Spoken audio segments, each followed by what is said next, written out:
আমি বাইরে কেন থাকবো? মিথ্যা বলো না ঐশী। তুমি কি আমাকে বিশ্বাস করো না? আজকে একটু দেখা করো তো। কালকে আবার হবে। তুমি এত প্যারা নিচ্ছ কেন? তোমার কথা বলা হয়েছে?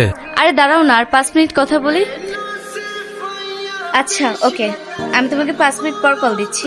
আচ্ছা আমাকে একটা কথা বলো তো, তুমি কি ওকে শুধু বন্ধুই ভাবো আর ওকে তোমাকে শুধু বন্ধুই ভাবে? আজব, এটা কেমন প্রশ্ন? ফ্রেন্ড তো ফ্রেন্ডই হয়। আমি শুধু তোমাকে এতটুকু বোঝাতে চেয়েছি, তোমার ইন্টেনশন যতই ঠিক থাকো, তোমার অপর পাশের মানুষটার ইন্টেনশনও ঠিক থাকতে হবে। আমরা ছেলেরা যতই ভুল করি না কেন, আমাদের গায়ে কখনো কলঙ্কের দাগ পড়ে না। তোমার ছোট্ট একটা ভুলই তোমার জীবনে খারাপ একটা অধ্যায় টানবে। চলো, তুমি না বলেছো আজকে রিক্সায় ঘুরবে? চলো। কি হয়েছে ঐশী, তুমি আমার কল ধরতেছে না কেন? আরে একটু ব্যস্ত ছিলাম, তাই হচ্ছে কল ধরতে পারি নাই। 4 দিন ধরে আমাদের কথা হচ্ছে না, কিসের এত ব্যস্ততা তোমার? আরে তুমি জানো না, আমার ভার্সিটি খোলা, রেগুলার ক্লাস করতে হয়, তার জন্য সবকিছু মিলিয়ে তোমাকে আর আগের মতো টাইম দেওয়া হয় না। আমি এখন পড়তে বসবো, পরে কথা বলবো। পরে শেষ হলে কল দিও। মেয়েরা যখন তার বয়ফ্রেন্ডকে ইগনোর করে তখন দুইটা জিনিস বোঝা যায় মামা। কি?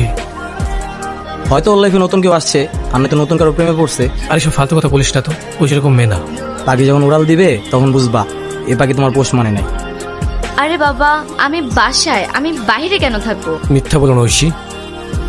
আজব, তুমি কি আমাকে বিশ্বাস করো না? আচ্ছা বাদ দাও, আজকে একটু দেখা করো তো, তোমার জন্য একটা গিফট আছে। আমার জন্য গিফট? তাহলে বলো কখন দেখা করবা? আমি তোমাকে অ্যাড্রেসটা সেন্ড করে দিচ্ছি, তুমি সময় মতো চলে এসো। আমি এখন অফিসে যাই। হ্যাঁ আচ্ছা বাবু, সাবধানে যেও। হ্যাঁ আম্মু। আচ্ছা শোনো, আম্মু না আমাকে ডাকতেছে, পরে কথা বলে। আচ্ছা যাও তাহলে। তুমি ছেলেটাকে এভাবে বোকা বানালে? ও আসলে একটা বোকা। বোকা না হলে কি প্রতি সপ্তাহে আমাকে নিয়ে নিয়ে গিফট দিত? বাবু তুমি আসছো? দাঁড়াও, আগে এনেও তোমার গিফট। মানে কি অভি? এটাকে? ও তো আমার জাস্ট ফ্রেন্ড। ফ্রেন্ড? তখন তুমি কিভাবে বাসায় ছিলা? মিথ্যা বলো তুমি আমাকে, সত্যি বলে তুমি আমার মনটাই ভেঙে দিতা, মিথ্যা বলে ধোকা না দিয়ে। অভি শোনো। ব্যাস, আর না। তোমার জন্য আমি পুরো দুনিয়ার সাথে লড়াই করতাম, কোনো কিছু বলার আগে সামনে এনে হাজির করতাম। কেন? এই দিন দেখার জন্যে? হয়তো আজকের পর থেকে তুমি আমার জীবন থেকে হারিয়ে যাবে, কিন্তু তোমার সাথে আমার জড়িয়ে থাকা আবেগ অনুভূতিগুলো কখনোই হারাবে না। আমার মনে হয় আমি তোমার জন্য পারফেক্ট ছিলাম না, তাই তুমি অন্য কারো প্রেমে আসক্ত হয়েছ।